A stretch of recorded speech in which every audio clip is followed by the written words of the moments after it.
Thus the heavens and the earth were completed in all their vast array by the seventh day. God had finished the work he had been doing. So on the seventh day he rested from all his work. Then God blessed the seventh day and made it holy, because on it he rested from all the work of creating that he had done. This is the account of the heavens and the earth when they were created, when the Lord God made the earth and the heavens. Now no shrub had yet appeared on the earth, and no plant had yet sprung up. For the Lord God had not sent rain on the earth, and there was no one to work the ground. But streams became up from the earth and watered the whole surface of the ground. Then the Lord God formed a man from the dust of the ground and breathed into his nostrils the breath of life, and the man became a living being. Now the Lord God had planted a garden in the east in Eden, and there he put the man he had formed. The Lord God made all kinds of trees grow out of the ground, trees that were pleasing to the eye and good for food.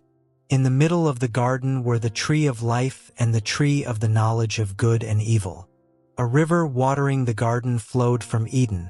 From there it was separated into 4 headwaters.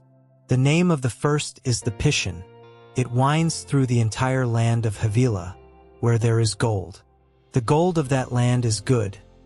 Aromatic resin D and onyx are also there. The name of the second river is the Gin. It winds through the entire land of Cush. The name of the third river is the Tigris. It runs along the east side of Ashur. And the fourth river is the Euphrates. The Lord God took the man and put him in the Garden of Eden to work it and take care of it.